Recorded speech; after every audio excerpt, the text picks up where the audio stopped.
Now that would actually get you a lot of fans. Right? Yeah, maybe as many as you have now, maybe not. Maybe more. So actually, speaking of which, have you seen any of your fans while you've been in town? I'm assuming you're doing some... Well, the guys last night were quite fans, which I was impressed. That was pretty awesome. But if they were and they stared at me, like I wouldn't know the difference because I try not to like look at people directly like in the eye. And really? Not many people come up to me either. Really? You're looking me directly in the eye right now. It's different. You're not like a guy on the street and I'm like, okay, keep my head down. Don't look at me. That's interesting because I do the same thing. And I live in New York and I never look at anybody because I'm always trying to go somewhere and not get distracted. Right. But I never notice the famous people that I walk by because of that. Do you ever notice when you're... I'm the same way. I'm totally the same way. And you know what's funny to me? I think about people like Lisa Ann. She's like, very noticeable. And I wonder if when she walks through the airport, because she's very distinct, if people notice her. But then fans will message me, I saw you at the airport. I'm like, how do you know me from the other girl? Your haircut. I never think that people notice me based on my haircut when my hair's down and I'm in an airport. Yeah. If I'm not wearing a hat and I don't have it like pulled in a ponytail. But I always wonder like who's more distinct looking than other people. Because like the lady we saw on the street yesterday with like the triple G tits that so needed a bra, she was probably a porn star and I wouldn't even have known because, I'm just like, she needs a bra. And I don't look at her face, But people see me and they go, oh, she has a really cool haircut. Oh, and then they, will message me. Oh, if I had stopped for a minute or you had looked up, I would have talked to you. And I'm like, oh, okay. But Lisa Ann, her face is so distinct. She's got that Sarah Palin look. Exactly. So, you've got the distinctive haircut that you're rocking right now. Are you thinking you're ever going to grow it out or do something different with it at this point? No, I think I'm going to keep it like this. I finally found somebody who can cut it and cut it well, and I don't have to keep getting those awkward haircuts. Because I'll look back through movies and I'm like, oh, fucked up haircut. Ooh, good hair. Fucked up. Oh, good hair. So I'm at a good hair point right now. Yeah, so it's tough. I like it. Is your hair naturally straight?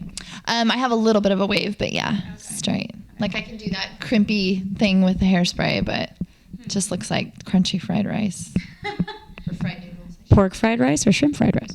Neither. I'm vegan. Ooh, so do you eat fried rice at all? I had a spoonful of rice the other day and I really just didn't like it. Yeah. I'm not big on, but I'm big on sweets. That's my thing. So do you go to a vegan bakery? Yeah, well, I actually will eat anything. I don't know if it's vegan or not, but if it's sweet, I eat it, which is bad. But like I'll eat some of it and then I'm thinking, what am I eating? But really, truly, like what sweets really have like a lot of like animal fat? Well, it depends on what it is, but there's milk and eggs. The lactose in the milk cooks off because I'm actually lactose intolerant. So I figured that out. Just the carbs and the sugar probably aren't that great for me. The fact that some of the stuff is made with eggs really doesn't bother me that much. So maybe I'm not super uber crazy vegan, But if it's sweet, I tend to eat it. I think she's a bad vegan. I'm a bad vegan. Somebody spanked me. I'm a bad vegan. Open invitation. Yeah. After the camera goes off. Anyway, you know what I've always wondered about vegans? I don't know if you drink beer. Some people hate it. But does the yeast in beer count as animals, I wonder? Are you allowed to drink beer if you're a vegan? I think it's not an animal yeast. I think it actually comes from a grain. The hops and the yeast and the grain. I'm looking up at the guy who was drinking all night expecting an answer. You would know, you drink. I don't drink a whole lot, but I do like trying different beers and microbrews and stuff like that. So if I go somewhere where they say, oh, we have this, flight of beers, would you like to sample, blah, blah, blah. I'm like, yeah, I'll drink a little bit. So what's your favorite beer then? To be honest with you, I'm a Hefeweizen fan.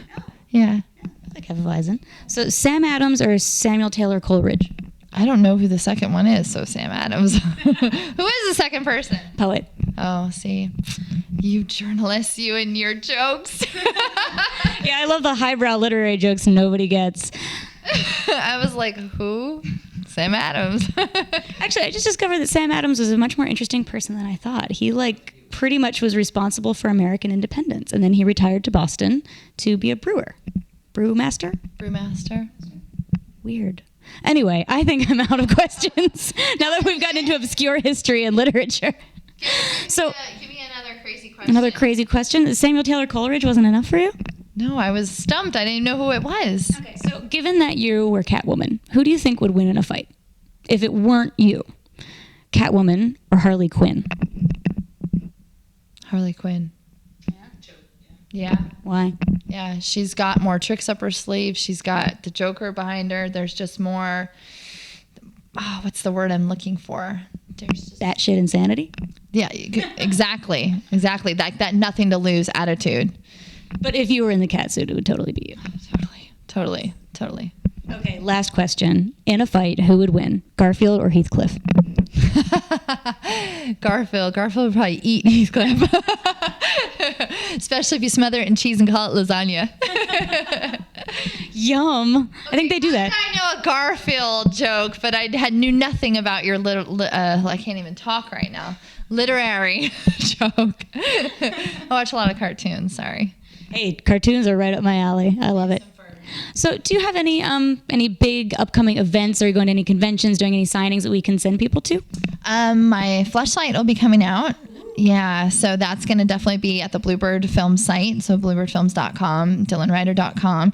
And then anything that we attend or announce, I put all over Twitter, Dylan Ryder XXX. And you can also follow Rising Star PR for all of the Bluebird Films events, and including me.